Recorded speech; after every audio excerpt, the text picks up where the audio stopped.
Costa Rica se ha convertido en un país ejemplo de conservación y sostenibilidad a nivel mundial. De eso no hay duda. Logró convertir más del 25% de su territorio terrestre en parques naturales y reservas. Ha revertido la deforestación y produce más del 98% de su electricidad a partir de fuentes renovables, como la eólica.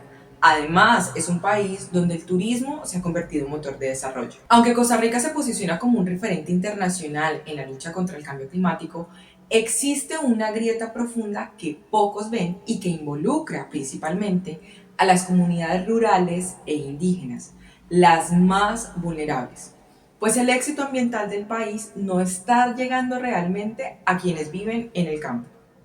Estas comunidades enfrentan altos índices de pobreza y falta de oportunidades. Mientras viven en los territorios más amenazados por la crisis climática, se les pide proteger la naturaleza, pero no se les dan los recursos necesarios para hacerlo. Como respuesta a este vacío nace Dibu Ambiental, una organización creada en 2016 por un grupo de jóvenes que decidió hacer algo distinto. Trabajar directamente con estas comunidades para que la conservación también sea una oportunidad de vida. Lo que hacen es conectar el cuidado del medio ambiente con el desarrollo económico local. Impulsan emprendimientos sostenibles, restauran ecosistemas y capacitan a las comunidades, especialmente a las mujeres en contextos vulnerables, para que aprendan a cuidar su entorno de manera sostenible y mejorar su calidad de vida. Bueno, la organización de Igual Ambiental nace por allá del 2016, se consolida formalmente, pero realmente nace como 1 o 2 años antes desde mi persona. Eh, me involucré mucho en todo esto de la Agenda París, el Acuerdo 2030, y pues bueno, eso me hizo buscar a un grupo de amigos y con eso compartirles la iniciativa, ¿no? De generar una plataforma que aportara a los objetivos de desarrollo sostenible, al Acuerdo de París y a lo que iba surgiendo por ahí de esos años. Y es entonces cuando en 2016 conformamos la Asociación Digo Ambiental como una personería jurídica formal en el país, en Costa Rica, y pues empezamos a tratar de aportar a esas metas. Lo que nos llamó principalmente era que veíamos dos panoramas, ¿no? Uno, a nivel internacional ya se estaba hablando abiertamente y generando aún más lazos acerca del cambio climático y qué se podía hacer y los impactos. Y otra era que a nivel de las comunidades, las necesidades de estas comunidades y las metas que tenían estas comunidades, si bien estaban alineadas con lo que se decía a nivel internacional y luego a nivel nacional, no estaba logrando llegar ese apoyo o esa sinergia hasta las comunidades tal vez más vulnerables. Y Costa Rica, si bien es un país que tiene una gran historia ambiental y una gran marca en sostenibilidad, tenemos igual estos problemas en nuestras comunidades vulnerabilizadas. Entonces, algo que nos hizo pensar fue si Costa Rica, un país que busca la sostenibilidad desde los 90, mucho antes del Acuerdo de París, mucho antes de que hubiera toda una movilización de la agenda internacional, tiene estos problemas en las comunidades vulnerabilizadas, pues es algo que es una realidad para otros países latinoamericanos, ¿verdad? Entonces intentamos montar un modelo de apoyo a esas comunidades vulnerabilizadas por medio de DIWO, en donde la organización funciona como una herramienta para que las comunidades cumplan sus metas que van en la línea de los objetivos de desarrollo sostenible, ¿verdad? Y básicamente lo hacemos de distintas formas, buscando recursos, generando capacidades, generando capacitación, educación ambiental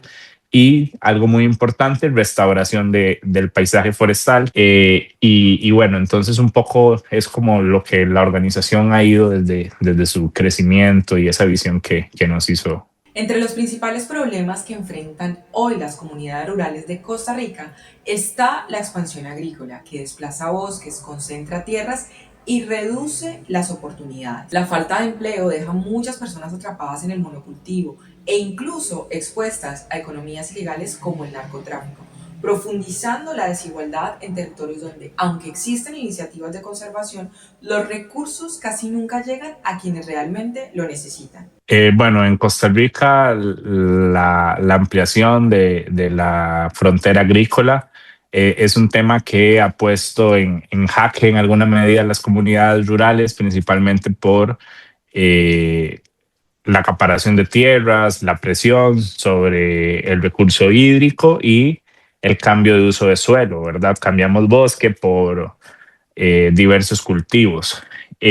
Además de eso, también tenemos un tema relacionado a la parte más económica y es la falta de oportunidades laborales, ¿verdad? En estas comunidades, lo que genera que se vinculen al narcotráfico o que solo tengan acceso a lo que ofrece el monocultivo o la industria agrícola extensiva, que a veces no es la mejor opción, ¿verdad? De trabajos precarizados, mal pagados y situaciones complicadas que son difíciles de que el Estado, ¿verdad?, esté ahí atento, velando porque todo se cumpla.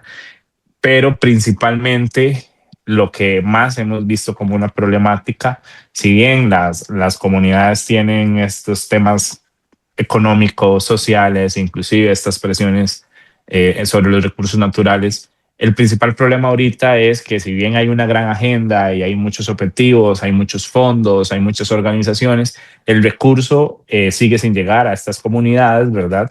Que tienen metas, que tienen objetivos, que tienen organización y que en la mayoría de casos las capacidades para poder accionar. Entonces, si bien las comunidades pueden que tengan muchos problemas, las mismas comunidades están generando sus soluciones. Lo que necesitan es que el recurso, el apoyo, y a veces no solo económico, ¿verdad? El apoyo puede llegar de muchas formas, pero el económico es importante porque se necesita inversión para que esta inversión pueda entonces poner a caminar las metas de estas comunidades. Entonces, el principal problema que hemos visto nosotros en nuestros 10 años de existir como asociación es que cada vez es más urgente asegurar mecanismos para que los recursos realmente lleguen a las comunidades, principalmente las más vulnerabilizadas, y que no se queden en procesos administrativos o contratación de oficinas en los centros de población, en las capitales, que al final no se está aprovechando en donde realmente es urgente y en donde realmente puede generar un impacto, puede generar trabajo, puede generar mejores condiciones de vida. Y como hemos visto en todas las comunidades en las que trabajamos, con las 22 organizaciones con las que trabajamos, genera un gran impacto también a nivel ambiental porque las comunidades ya están sensibilizadas, ya son sensibles del ecosistema que les rodea y coexisten con este, porque cuando no hay ningún apoyo, es el ecosistema el que les brinda el agua, les brinda el alimento, les brinda las mejoras para poder tener una agricultura saludable, una agricultura familiar, ¿verdad? Entonces, no son comunidades que necesitan que personas externas lleguemos a decirles qué hacer o cómo hacerlo, sino que ya lo están haciendo, ya son conscientes y lo que necesitan es el apoyo y los mecanismos para poder llevar eso a cabo. Para cambiar esta realidad, la organización actúa en tres frentes: restauración de ecosistemas, educación ambiental, especialmente con jóvenes, y empoderamiento y desarrollo social, donde impulsan negocios verdes para generar ingresos. Hoy, junto a 22 organizaciones, principalmente mujeres e indígenas, están activando proyectos concretos como viveros, pozos e invernaderos, poniendo los recursos y las oportunidades en manos directamente de las comunidades. Bueno, nosotros como organización tenemos tres ejes de trabajo. El primero es la restauración de ecosistemas, enfocado principalmente a la restauración de ecosistemas de bosque, y estamos iniciando también la gestión de restauración de manglares y ecosistemas de laguna. Además de la parte de restauración de ecosistemas, trabajamos otros dos ejes. El segundo eje, el de educación y sensibilización. Acá principalmente se trabaja con personas jóvenes, diferentes modalidades de talleres, charlas, giras, cineforos, voluntariados, etcétera, que se trabaja con centros educativos, población general costarricense, y también con grupos de voluntarios internacionales en donde estas personas pueden vincularse también a procesos comunitarios, a procesos de restauración, etcétera.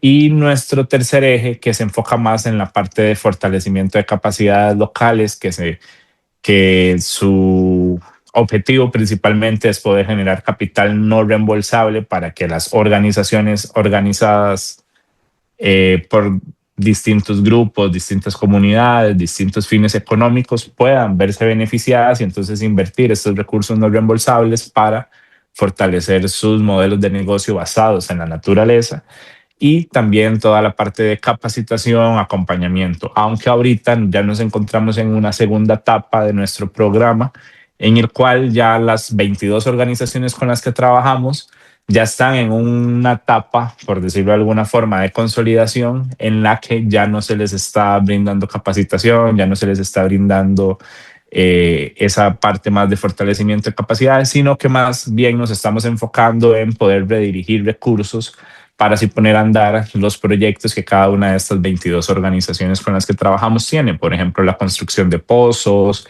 el establecimiento de viveros, el establecimiento de apiarios, invernaderos y bueno, algunas otras cosas, ¿verdad? Cada una de estas 22 organizaciones ahora estamos generando un fortalecimiento, llamémosle institucional, para que así ellas puedan pues escalar lo que ya han venido haciendo con nosotros desde el 2018, 2022, dependiendo de las organizaciones, y entonces puedan ya tener su acción una sostenibilidad que no dependa de nosotros como organización y pues seguir creciendo y seguir beneficiando a más personas en cada una de las comunidades, esa es la idea. Para Diego, trabajar con las comunidades no es solo una decisión ética, es la única forma de hacer que la conservación funcione de verdad. Porque quienes viven en el territorio son los que conocen los bosques, entienden sus ciclos y dependen de él para vivir. Por eso también son sus mejores protectores. Cuando una comunidad ve que la naturaleza le genera bienestar, la cuida.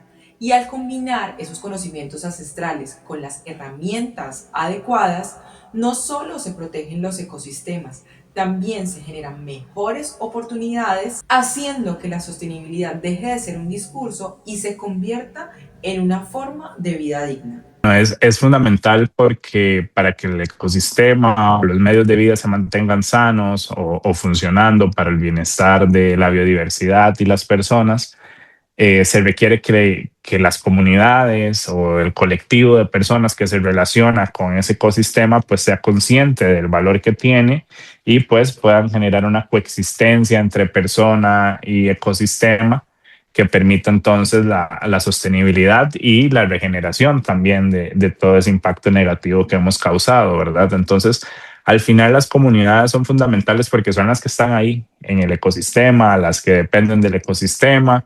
En una comunidad costera, las personas de la comunidad son las mismas que si hay un incendio en el manglar, son las primeras que van a probablemente ir a atenderlo. Si hay un derrame, lo que sea, siempre al final las comunidades son las que están ahí, sea algo positivo o negativo, ¿verdad? Entonces, el involucrarlas es asegurarnos de que la parte positiva sea la que tengamos presente y pues además que son las que requieren generar nuevos modelos económicos basados en la naturaleza porque son las que más están abandonadas por los estados y por la institucionalidad privada y al mismo tiempo la que más requiere atención y recurso, ¿verdad? Porque si no, ahí quedan esas comunidades atrapadas en el tiempo, con muy pocas oportunidades. Y entonces, por eso es que es fundamental poder trabajar con estas y sobre todo poder apoyarles en sus objetivos, pues es importante siempre poder contextualizar, ¿verdad? Y al contextualizar se va a poder facilitar más el trabajo con las comunidades que residen en el ecosistema que tenemos de interés. Al capacitar a las comunidades en liderazgo y gestión ambiental, no solo se fortalecen sus proyectos, también se rompen ciclos de pobreza y se reconstruye el tejido social. Por eso la organización trabaja desde las necesidades reales de cada grupo, para que esas ideas se conviertan en proyectos concretos. Hoy ese trabajo se enfoca en territorios clave como la región Brunca, donde junto a 22 organizaciones impulsan soluciones sostenibles poniendo siempre las comunidades en el centro de todo. Básicamente la organización lo que trata es de poner a disposición algunas herramientas, por llamarlo de alguna forma, o las capacidades de la organización como tal en disposición de estas organizaciones locales. Entonces, una vez que hablamos con la organización, ¿verdad? Y ya sabe de qué somos capaces y en qué le podemos dar acompañamiento, se define un proyecto o un objetivo y entonces conjunto con la organización local se empieza a hacer el trabajo de construcción del proyecto. Ya nosotros como organización luego nos encargaremos de ver entonces logísticamente cómo eso se lleva a cabo, qué se requiere, buscar los recursos y las alianzas para lograr la parte económica para la inversión o el aliado para que imparta los talleres o lo que sea. Pero generalmente el proceso ha sido un proceso orgánico desde que la organización se fundó, en donde organizaciones locales nos han buscado para apoyarles con sus problemas. Iniciamos como un grupo de jóvenes voluntarios que, bueno, luego de que terminan sus estudios universitarios ya se profesionaliza un poco más y entonces se da esta estructuración como organización sin fines de lucro. Y básicamente nos hemos dedicado a tratar de atender problemas puntuales en comunidades y esto ha hecho que organizaciones locales nos busquen y juntos definamos objetivos.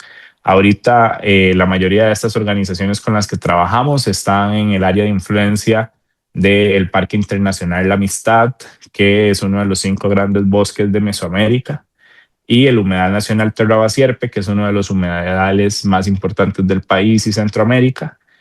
Y entonces hemos tratado de tener un enfoque de paisaje. En otros años hemos estado trabajando en otras regiones del país, proyectos específicos con agencias de cooperación específica, pero en los últimos 3 años, en los últimos 2 años, perdón, nos hemos enfocado en la región Brunca del país, en estos 2 ecosistemas, generando un encadenamiento con estas 22 organizaciones. Entonces, estamos ahorita tratando de construir una metodología y documentando nuestra forma de trabajar con estas 22 organizaciones y las metas y lo que hemos logrado, ¿verdad?, en estos años.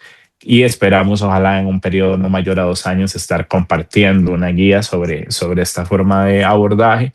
Pero sí, ha sido una parte de alguna manera orgánica y de otra también escuchando y poniendo en el centro a las comunidades para la toma de decisiones y la gestión y monitoreo. Pero sostener ese trabajo no ha sido fácil. El mayor desafío no ha estado en las comunidades, sino en mantener el financiamiento constante que permita que los proyectos sigan en marcha. La pandemia los golpeó fuerte y los recortes recientes en cooperación internacional también ha reducido el flujo de los recursos, poniendo en riesgo muchas de estas iniciativas. Por lo que el mayor desafío sigue siendo conseguir el financiamiento necesario para seguir llevando soluciones reales a quienes más lo necesitan. A nivel de comunidades, en realidad no mucho, cada comunidad es distinta y cada comunidad tiene digamos, sus lineamientos o sus formas de trabajar, ¿verdad? Y lo importante es poder descifrar y poder generar la confianza con los líderes y lideresas comunitarias para poder generar unas vías de diálogo efectivas que nos den pues una logística efectiva para lograr las metas. Pero en realidad el mayor reto para la organización, al ser una organización autogestionada de jóvenes, que trabaja bajo esa autogestión en todos los sentidos, ha sido pues poder mantener estable el financiamiento para mantener constante el trabajo o las acciones, ¿verdad?, que realizamos. Por ejemplo, en pandemia fue un momento que fue un gran reto para nosotros de poder retomar, seguir. Ahora también en el último periodo, ahora con todos estos últimos recortes que han habido desde la administración de Trump, ¿verdad? Y pues entonces, al ser una organización nacional, autogestionada por jóvenes y demás, nos dependemos básicamente de los recursos que podamos aplicar y ganar o que podamos generar por networking, relaciones bilaterales, reuniones, etcétera. Entonces, eso también hace que nuestro equipo pueda estar a disposición una vez que tengamos el recurso, ¿verdad? Entonces, para gestionar a veces o el previo de gestión de ese recurso, muchas veces lo hace la Junta de manera voluntaria.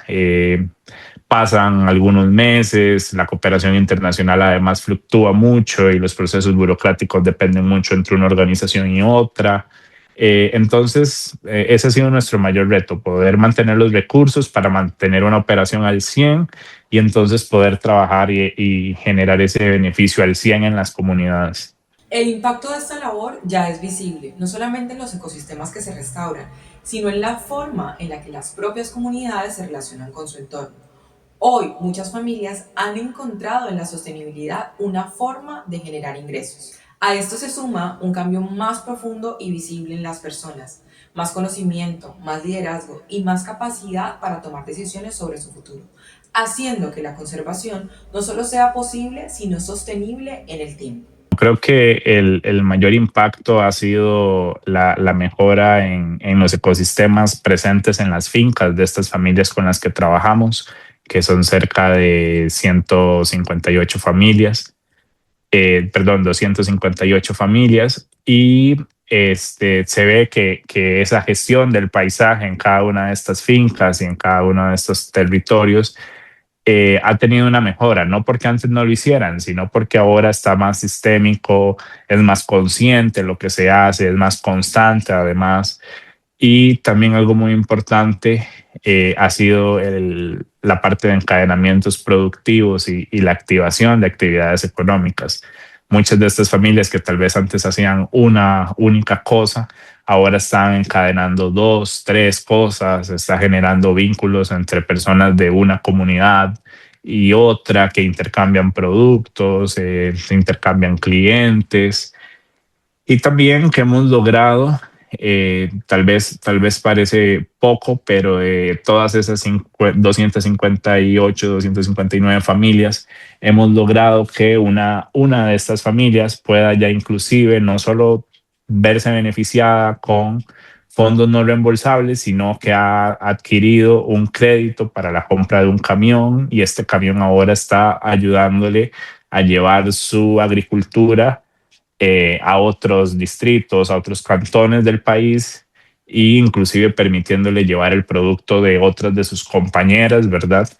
Y esto para nosotros, aunque es una única familia, es un gran logro porque es parte como del proceso, ¿no? Que hemos podido llevar desde nuestras capacidades, desde las alianzas y recursos que hemos logrado captar y que es parte también de poder concretar, ojalá en un lapso próximo podamos tener las 259 familias ya teniendo estas herramientas más amplias, ¿verdad?